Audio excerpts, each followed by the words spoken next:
This is Ren. In a family of loud opinions and louder arguments, Ren was always the quiet one. At every dinner table, every family gathering, every disagreement, Ren said almost nothing. And for years, his family mistook his silence for something else entirely. They called it weakness. But they were wrong. In Ren's family, the loudest voice usually won the room. His older brother had an opinion about everything: how the farm should be run, who was right, who was wrong, what the family should do next.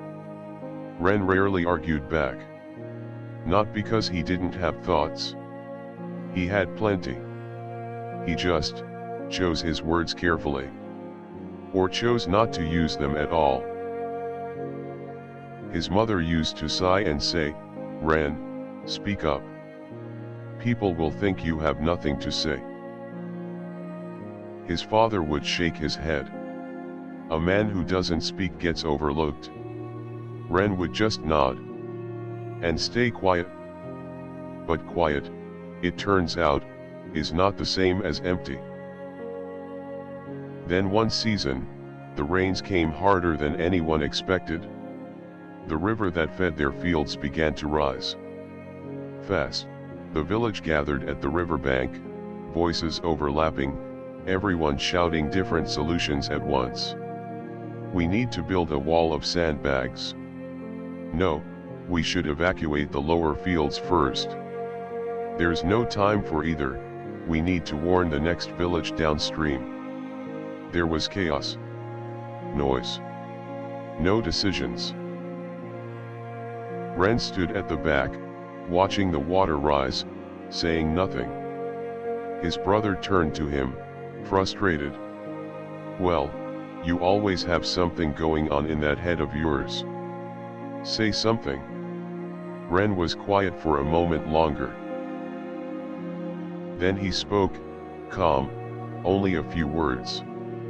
"The old bridge won't hold much longer. Once it breaks, the lower fields flood within few minutes. Move the children and the elders to higher ground now. The sandbags can wait."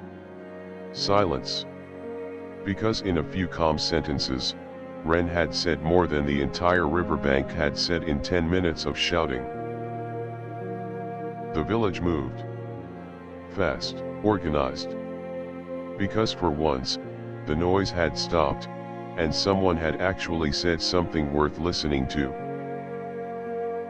That night, after the water receded and the danger passed, Ren's father found him sitting alone by the riverbank.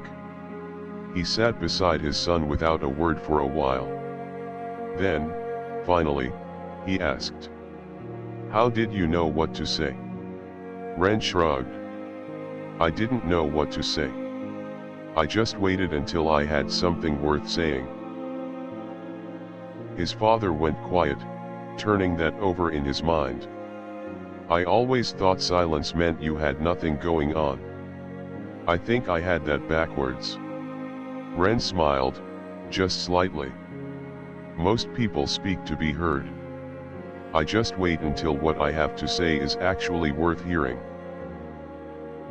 Things didn't change overnight. Weeks later, Ren's brother still loved to talk.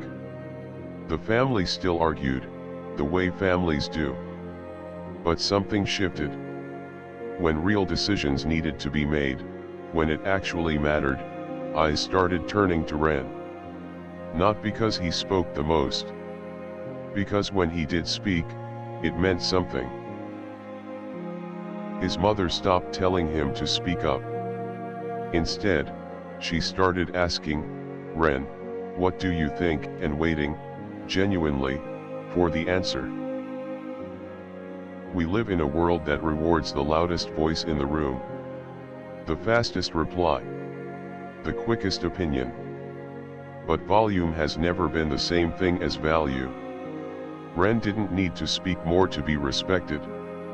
He needed to speak true only when his words actually carried weight. So if you've ever felt overlooked because you're not the loudest person in the room, remember Ren. You don't need more words. You need the right ones. Thank you for listening.